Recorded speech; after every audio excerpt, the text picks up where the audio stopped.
Guys, magandang araw. Ngayon ay kukuha ko ng dahon ng bagal nga. Ito ay isang puno na ginagamit namin para sa natural na pagpahinog ng mga prutas. Saging, yung mga atis, ito yung ginagamit namin na natural na pangpahinog. So ipakita ko sa inyo guys kung ano yung dahon na ito na bagal nga. So dito tayo guys.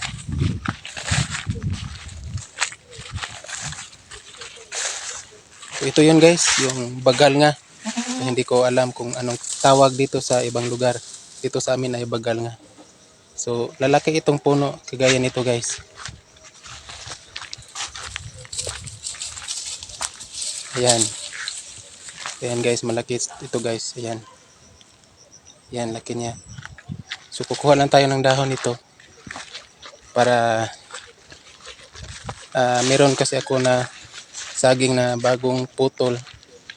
So gusto ko na mahinog na. So lalagyan ko ng dahon ng bagal nga. So ito yun guys. Kukuha lang tayo dito ng dahon. Ayan guys.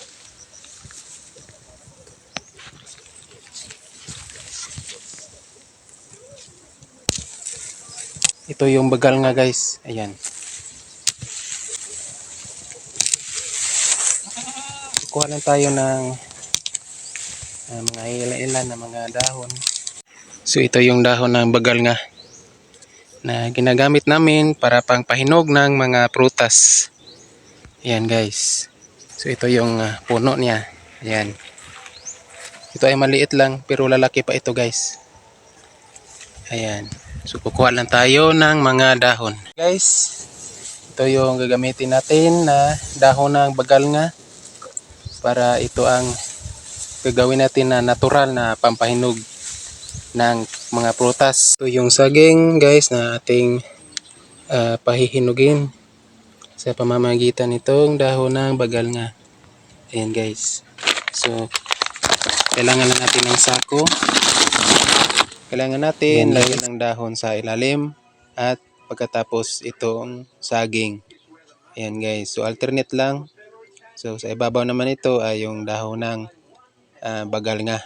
Meron namang mga chemicals na pampahinog na gamitin para sa mga prutas pero mas maganda yung natural lang na mga dahon ang ating ginagamit para ito ay safe natin kainin na hindi nakakasira sa ating katawan. So mas maganda ito guys na natural lang. Madali lang itong mahinog guys. So ilang araw lang ito ay hinog na. Itong ginagawa ko na pampahinog na dahon ay optional lang. Kung gusto naman natin na antayin lang na mahinog ay pwede naman. At kung gusto tayo na madali ang pangpahinog, ito ang option natin na gagamit tayo ng dahon ng bagal nga. Sa ibabaw ay puro na dahon. Mahihinog talaga ito kasi yung dahon na linagay natin sa sako ay umiinit siya. At ito ang dahilan upang yung prutas na linalagay natin ay mahinog kaagad. Pagkatapos ito ay tatalian lang natin ng sako. Yan lang muna guys, update ko lang itong ginagawa ko sa sunod na araw. Paki-share naman ang video ito at maraming salamat sa panonood. God bless po sa lahat.